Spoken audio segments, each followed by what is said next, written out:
고린도후서 1장 1절부터 4절까지입니다. 신약성경 286면에 있습니다. 제가 읽어드릴게요. 하나님의 뜻으로 말미암아 그리스도 예수의 사도된 바울과 형제 디모데는 고린도에 있는 하나님의 교회와 또 온 아가야에 있는 모든 성도에게 하나님 우리 아버지와 주 예수 그리스도로부터 은혜와 평강이 있기를 원하노라.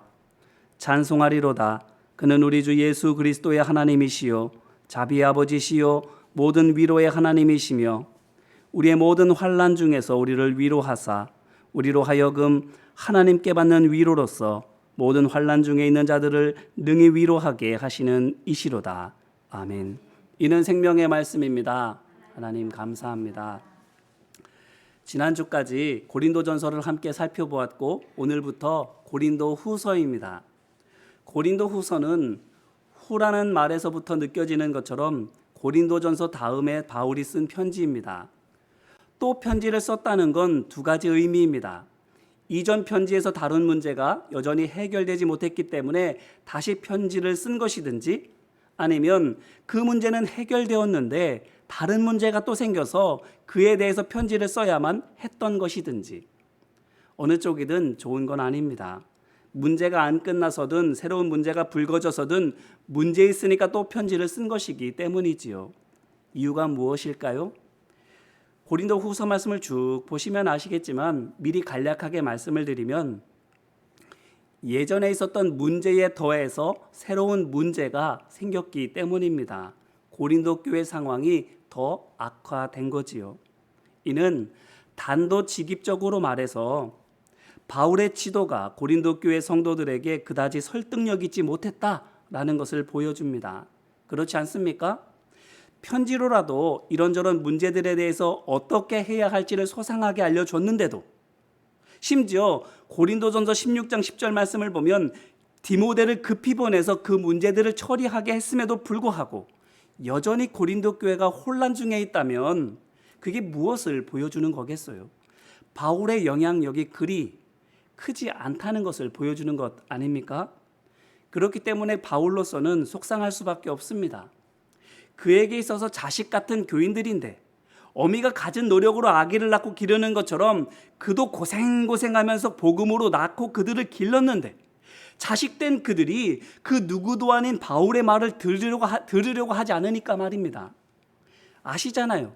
예루살렘 교회를 위해서 구제원금을 모아달라고 몸소 요청했는데 스데바나와 부드나도와 아가이고가 아니었으면 그 요청한 금액을 다 채울 수조차도 없었지 않았습니까? 돈이 없는 것도 아닌데 그들이 궁핍한 것도 아닌데 말을 안 들었잖아요. 자, 그렇다면 왜일까요? 바울이 속칭 사꾼도 아닌데 그야말로 그리스도의 제자 중 제자인데 왜 바울이 이렇게도 고린도 교회에 영향이 미미할까요? 성령의 인도하심을 받는 믿음의 종이니까 불같은 성령의 역사가 나타나야 되고 죽은 사람이 살아나야 되고 굳게 마음이 닫힌 사람들조차도 마음이 열리고 회개하고 돌아서야 되는데 그게 정상인데 왜 그런 일이 없을까요? 때때로 우리도 믿음으로 사는데도 어떤 변화가 나타나지 않으면 그런 의문을 품고는 합니다. 성경 보면 믿으면 다 된다고 그러는데 왜 안 되는 거야? 이렇게 생각합니다. 그렇죠. 안 되는 게 이상하죠. 어떤 독을 마셔도 해를 입지 않아야 정상이고 죽임을 당하지 않아야 정상인데 성경대로라면 그래야 맞는데 현실에서는 그런 일이 가뭄에 콩나듯이라도 일어나지가 않으니까 믿음의 사람일지라도 독 마시면 죽고 죽이면 죽으니까 뭐가 맞는지 헷갈려지게 되는 겁니다. 정말 말씀 따라 살아야 되는지 갈등되는 겁니다. 바울은 어땠을까요? 지금 바울이 고린도 후서를 쓰고 있다면 지금이 바로 그런 회의감에 빠질 때인데 그때의 바울은 이 상황을 어떻게 받아들이고 있을까요? 이것을 쓰고 있는 고린도 후서를 쓰고 있는 지금 바울의 마음이 어떨까요? 불행인지 다행인지 고린도후서를 쓸 당시 바울의 심정에 대한 기록이 어디에도 없습니다. 시기적으로는 이때가 에베소에서 마게도냐 지방으로 떠나서 빌립보에 머무를 때일 건데, 그에 해당하는 말씀이 사도행전 19장 20장 말씀인데요, 그 말씀에서조차 바울이 사역의 어려움이나 신앙적인 회의감을 조금이라도 비춰주는 내용이 없습니다. 그때 어떻게 느끼고 있었는지, 심경이 어땠는지 알려주는 말씀이 없어요. 어쩌면 시간이나 상황이 여의치 않아서일 수도 있습니다. 사도행전 19장과 20장 말씀을 보면 아시겠지만 바울에게는 틈이 없었어요. 상황을 찬찬히 돌아볼, 그래서 자랑을 하든 낙심을 하든 할 여유가 없었어요. 늘 복음을 전하고 가르치는 데 바빴습니다. 그렇지 않으면 어디 붙들려 가거나 매맞고 있었어요. 또 심한 경우에는 거의 매번이지만 다른 제자나 형제에게 성도들과 사역을 인계할 겨를도 없이 도망치듯 쫓겨나듯 다른 곳으로 떠나야만 했습니다. 늘 이랬어요. 그러니 겨를이 없다, 이렇게 볼 수도 있습니다. 매 순간 숨가쁘게 지내고 있으니까 열심히 일해왔지만 이제까지 내가 뭘 하고 있었는지 참 모르겠다, 이렇게 말하거나, 내가 솔직한 말로 정말 하나님께서 살아계시는지, 복음이 정말 진리인지 의심스럽다, 이렇게 말할 개인적인 소회를 나눌 여지가 없어 보입니다. 그저 뛰고 또 뛰고 그러고 있을 수밖에 없는 거죠. 그런데 그건 또 아닌 것 같습니다. 왜냐하면 바울이 그냥 보통 사람이 아니잖아요. 대충대충 신앙생활하는 그런 사람이 아니잖아요. 말씀과 기도의 사람이죠. 바울이 말씀과 기도의 사람이라는 것을 생각해 보면 단지 시간이 없어서, 겨를이 없어서 괴롭거나 회의적인 마음을 밝히지 않는 것이 아니라는 것을 우리는 생각해 볼 수 있습니다.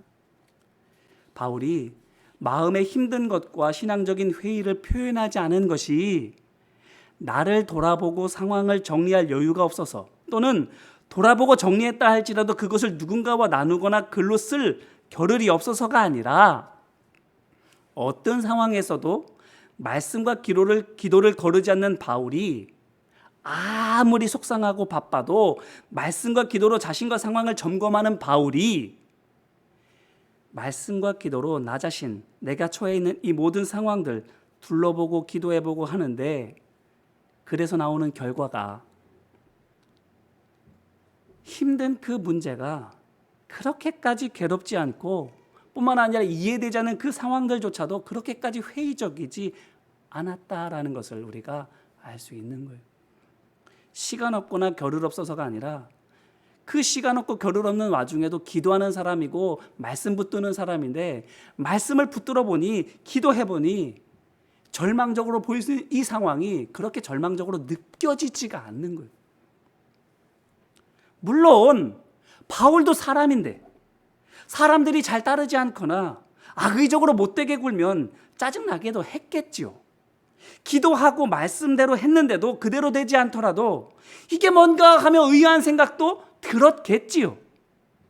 하지만 그것도 잠시 말씀의 거울 앞에 자신을 가만히 비춰보면, 생각과 감정을 내려놓고 겸손히 하나님 앞에 무릎 꿇고 기도하면 이해됩니다. 느껴집니다. 뭐가요? 하나님의 뜻이, 하나님의 마음이. 바로 그것 때문이에요. 열과 성을 다하는 만큼 하나님을 의심할 수밖에 없고 성도들에게 분노할 수밖에 없는 힘든 상황인데, 그럼에도 불구하고 변함없이 하나님을 철저히 신뢰하고 성도들, 특별히 부모같이 사랑으로 섬겼음에도 불구하고 나를 남같이 적보듯 하는 성도들을 뜨겁게 사랑하는 이유가 바로 그것 때문인 거예요. 그럴 수 있는 비결이 바로 거기에 있는 거예요. 바울이 초인이라서가 아닙니다. 누구보다도 잘 참는 성격이거나 기질이어서도 아닙니다. 그도 우리와 다를 바 없는 사람이에요. 그런데 말씀과 기도 덕입니다. 말씀을 보고 읽으면서 아담에게서, 아브라함에게서, 모세에게서 수많은 믿음의 길을 먼저 갔던 이들을 통해서 위로받기 때문이에요. 또 기도하면서 내가 걷는 이 길이 수치와 멸망의 길이 아닌 예수님께서 걸어가신 십자가의 길이요 영광과 생명의 길인 것을 깨닫고 힘을 얻기 때문입니다.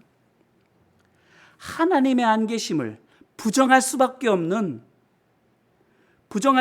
이 상황 속에서 함께 하시고 도와주시고 살아계시는 하나님이 믿어지는 것, 말씀 때문입니다. 기도 때문이에요.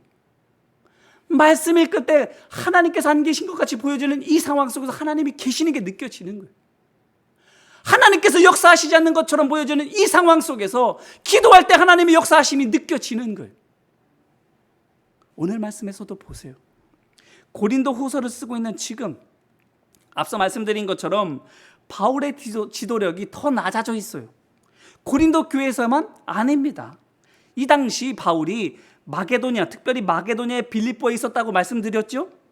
그 빌립보는 고린도로 가기 전에 들렀던 사도행전 16전에서나 길게 나오지, 고린도 갔다가 나중에 또 간 20장에서는 고작 6절에서만, 그것도 무교절 후에 빌립보에서 배로 떠나 5일 만에 드로에 도착했다, 이렇게 짧게만 언급되어 있는 게 다입니다.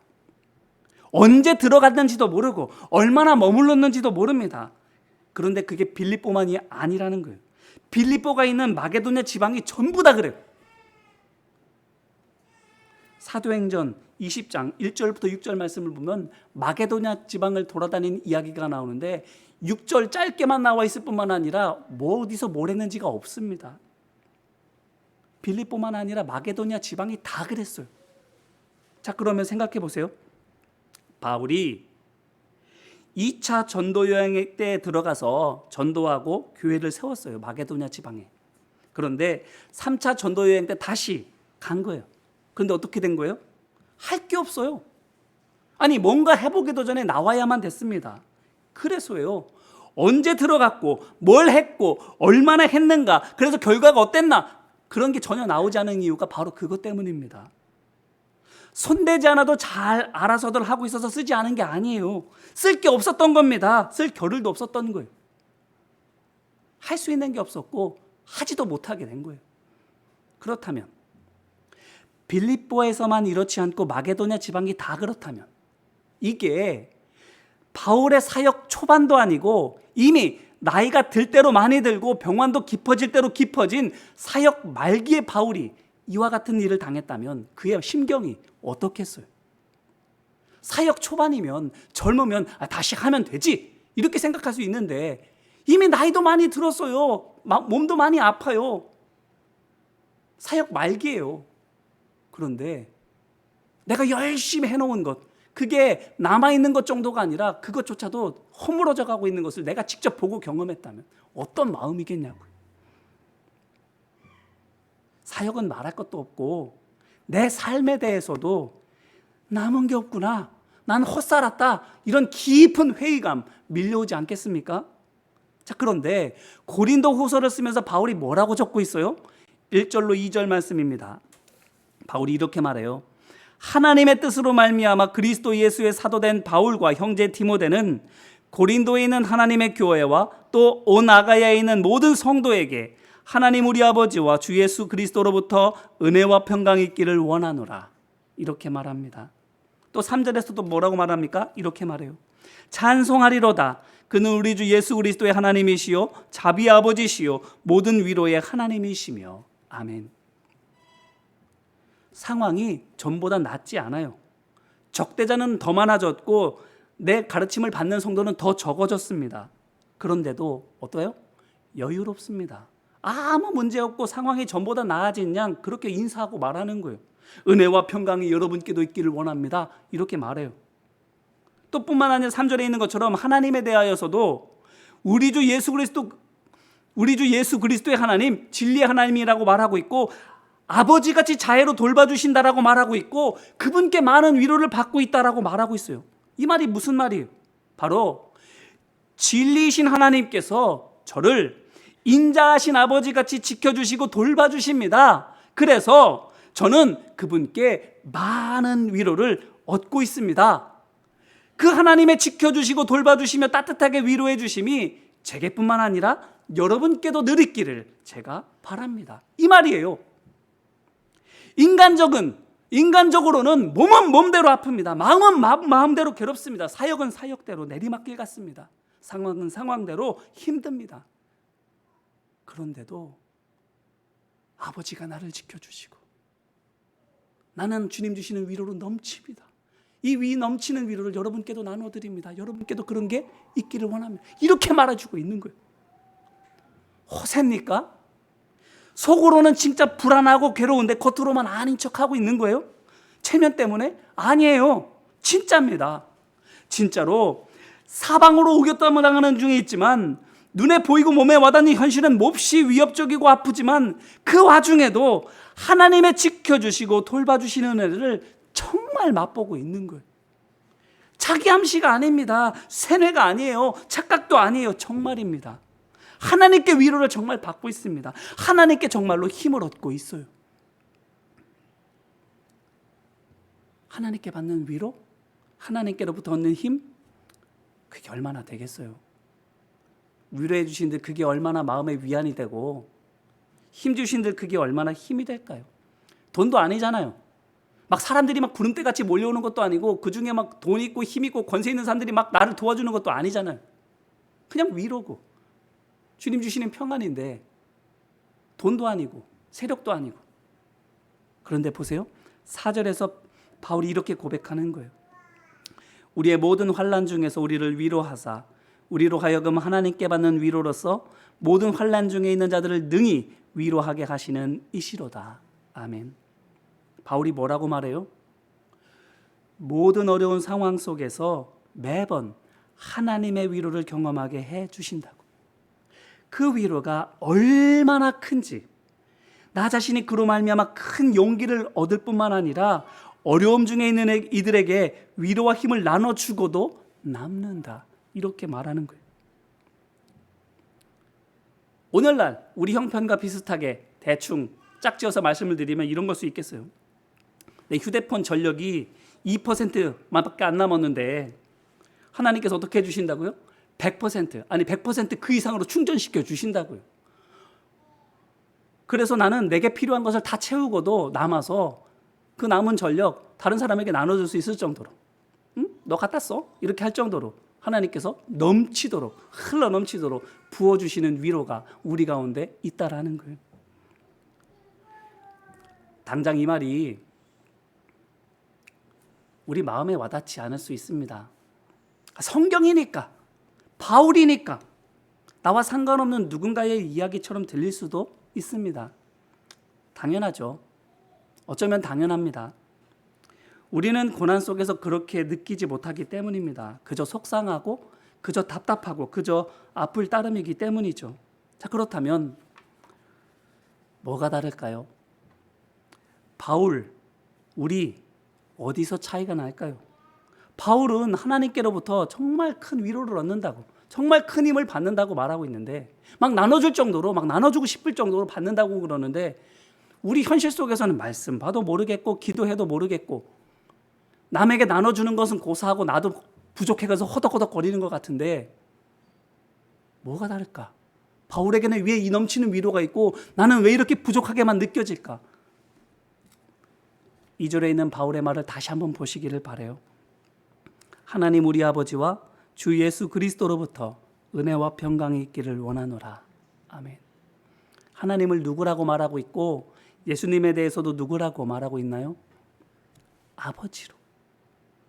예수님은 나를 구원하시고 선한 길로 인도하시며 영원한 생명을 얻게 하시는 구원의 주님 그리스도로 고백하고 있어요. 이게 무엇을 우리에게 말해줍니까? 하나님을 아버지로 신뢰하고 예수님을 나의 주님으로 믿으면 매 순간 하늘의 위로가 우리 가운데 임한다라는 겁니다. 얼만큼? 나를 채우고도 남을 만큼, 남에게 퍼다 줘도 끄떡없을 만큼 하늘의 위로가 임한다는 거예요. 상황이 변화되지 않아도 오히려 그 상황이 악화된데도 괜찮아요. 왜요? 그럴수록 더 큰 하나님의 위로가 우리 가운데 있을 테니까. 그 위로가 뭘까요? 그 위로가 도대체 뭐길래 어떤 고난과 아픔이든 다 이길 수가 있습니까? 돌에 맞아 죽어가는 스데반 집사를 생각해 보시기를 바라요. 가장 큰 고통의 때, 믿음이 의심으로 바뀌고 감사가 원망으로 틀어질 수 있는 그 찰나의 순간, 무엇이 그에게 찾아왔지요? 사도행전 7장 55절 말씀입니다. 스데반이 성령이 충만하여 하늘을 우러러 주목하여 하나님의 영광과 및 예수께서 하나님 우편에 서신 것을 보고. 아멘. 뭐가 보였습니까? 천국이 보였어요. 자, 그러면 생각해 보세요. 죽음의 문턱에 와 있는 지금 스데반 집사에게 이것보다 더 큰 위로가 있습니까? 이것 말고 다른 게 필요해요? 돈이 필요합니까? 아니죠. 이걸로 끝났어요. 천국. 복음을 위해서 목숨을 바치는 사람에게 천국 최고의 위로입니다. 그렇다면 바울을 다시 생각해 보세요. 무엇이 그에게 그렇게 큰 위로이고 힘을 되어줬을까요? 천국입니다.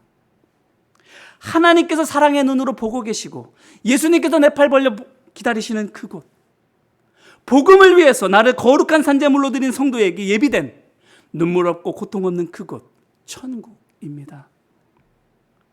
바울이 나는 날마다 죽노라 고백했잖아요. 그게 뭘 의미하는 거예요? 나는 날마다 천국 바라보고 살아갑니다. 그거예요. 그게 디모데후서 4장 7절로 8절 말씀에 나와요.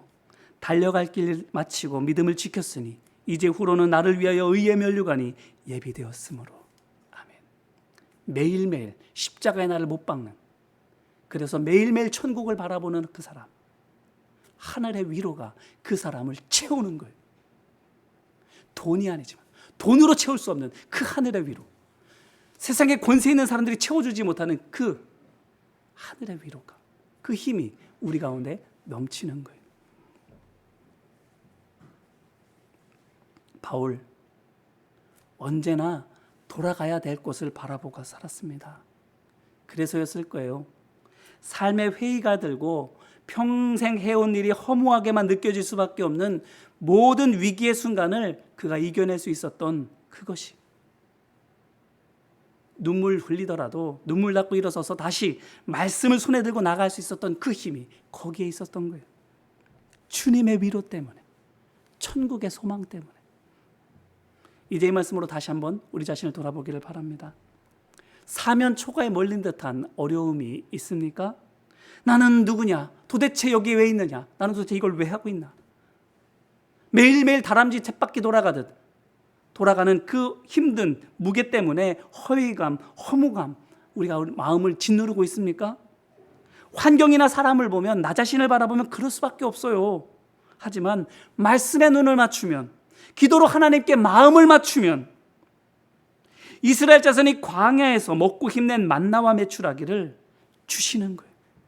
엘리야가 로뎀나무 밑에서 먹고 활기를 얻었던 떡감을 우리의 삶 가운데 하나님께서 은혜로 베풀어 주시는 거예요. 나아가 믿음의 종에게 예비된 하나님의 나라를 보여주시는 거예요. 하나님께서 먹게 해주시고 보게 해주십니다.